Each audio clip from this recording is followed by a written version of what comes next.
បាទសួស្តីបងប្អូនអរគ្នាអ្នកវិទ្យាសាស្ត្របាទខាងផ្នែកអនាម័យសុខភាពគេបានស្រាវជ្រាវបាទឃើញថាការប្រើប្រាស់ប្រចាំថ្ងៃរបស់យើងគឺនៅបាទហ្វូមលាងចានបាទ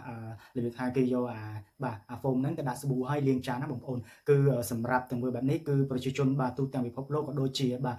អ្នកដែលសម្អាតចានជារៀងរាល់ថ្ងៃគឺគាត់បានចាប់អារម្មណ៍ទេសម្រាប់អ្នកដែលប្រើប្រាស់ហ្វូមហើយសាប៊ូលាងដោយដៃមិនបានប្រើជាមួយនឹងម៉ាស៊ីនលាងចានបាទម៉ាស៊ីនលាងចានលក្ខណៈគេនៅលំដាប់បាទស្ថានភាពកៃ5ក៏ដូចជាខាងគេអ្នកមានលុយទូធាអីបានគេប្រើម៉ាស៊ីនលាងចានព្រោះថាម៉ាស៊ីនលាងចានវាមាន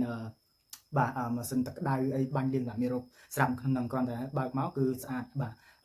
សម្រាប់មេរោគអីទាំងអស់តែម្ដងប៉ុន្តែសម្រាប់យើងបាទបងប្អូនទីជនបទក៏ដូចជាបាទបងប្អូននៅតាមទីប្រជុំជនទីក្រុងខេត្តអីមួយជាមួយគ្នាជួនកាលគាត់ប្រើហ្វូមលាងចានមួយហ្នឹងគាត់ងាយដូរទេហើយគាត់លាងហើយគាត់ផ្លិចចាប់អារម្មណ៍ទៅការសម្អាតឬក៏តុបាទកន្លែងដែលស្ងួតល្អត្រូវពលឺថ្ងៃស្លាប់មេរោគទេគឺគេបានស្រាវជ្រាវថានៅក្នុងហ្វូមលាងចានមួយហ្នឹងគឺបាទបង្កមេរោគរហូតដល់1លានក្បាល1លានមេរោគឯណោះបាទ1លានក្បាលហ្នឹងគឺមេរោគហ្នឹងគឺបាទយើងអត់ចាក់អារម្មណ៍ទេយើងលាងចានហើយគឺវានៅតោងជាប់នឹងចានព្រោះចានយើងលាងហើយយើងទៅលាងទឹកស្អាតធម្មតាហើយមកទឹកពីទឹកតាមដែលបងប្អូនគាត់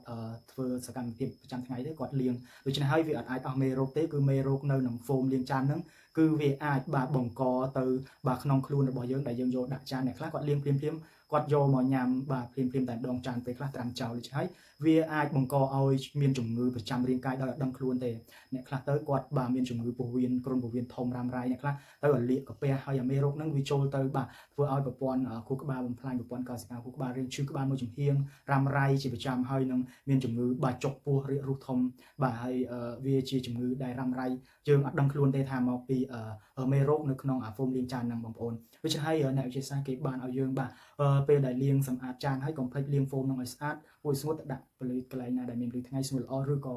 រយៈពេល2-3ថ្ងៃគឺយើងដូរហ្វូមលាងបាទទិញថ្មីប្រើថ្មីទៅបងប្អូនខ្លះគាត់ចាប់អារម្មណ៍ទេគឺគាត់ប្រើហ្នឹងដដែលបាទនេះជាសារបាទដាស់តឿនចែករំលែកបាទទៅដល់បងប្អូនប្រជាជនបាទទាំងអស់គ្នាឲ្យគាត់បាទ share ចែករំលែកបាទទៅកាន់បងប្អូនដែលគាត់បាទប្រើហ្វូមកញ្ចាស់បាទក្រិចលាងចានហ្នឹងពួកគាត់គិតថាដាក់សាប៊ូទៅមេរោគងាប់អស់ក៏អត់មានទេដូច្នេះហើយក្នុងការជ្រើសរើសសាប៊ូក៏គេឲ្យយើងជ្រើសរើសសាប៊ូដែលបាទមានគុណភាពល្អដែរដើម្បីកម្ចាត់មេរោគក៏ដូចជាកម្ចាត់បាទបាក់តេរីផ្សេងៗនៅលើបាទចានក៏ដូចជាប៉ងហ្វូមលាងចានហ្នឹងឯងបងប្អូនបាទបងប្អូនត្រូវតែបាទប្រុងប្រយ័ត្នបាទព្រោះថាសុខភាពរបស់យើងល្អធម្មតាទេប៉ុន្តែយើងអត់ចាប់អារម្មណ៍បាទទៅនឹងការដូរហ្វូមលាងចានបាទសម្អាតនឹងឲ្យបានល្អយើងពិចារណាយើងថែទាំដែរសុខភាពខាងក្រៅខាងក្នុងរបស់យើងតែយើងបានចាប់អារម្មណ៍ត្រូវសម្ភារៈប្រើប្រាស់បន្តិចបន្តួចទាំងអស់ហ្នឹងវាคล้ายទៅជាបាទឲ្យយើងមានជំងឺប្រចាំកាយជារៀងរហូតបាទនេះជាសារដាស់តឿនរបស់អ្នកវិទ្យាសាស្ត្រស្រាវជ្រាវបានការពារសុខភាពពិភពលោកបាទគេរកឃើញថានៅហ្វូមលាងចាននៅគ្រប់ផ្ទះទាំងអស់គឺមានផ្ទុកនៅបាទមេរោគនៅក្នុងហ្វូមលាងចានហ្នឹងគឺវាមានរហូតដល់1លានក្បាលឯណោះចឹងបងប្អូនបើសិនជាមានហ្វូមលាងចានចាស់ៗយកវត្តចង់អស់ទៅទិញថ្មីប្រើសុខភាពអស់គ្នាបាទបាយមានតែប៉ុណ្្នឹងទេ Flow for more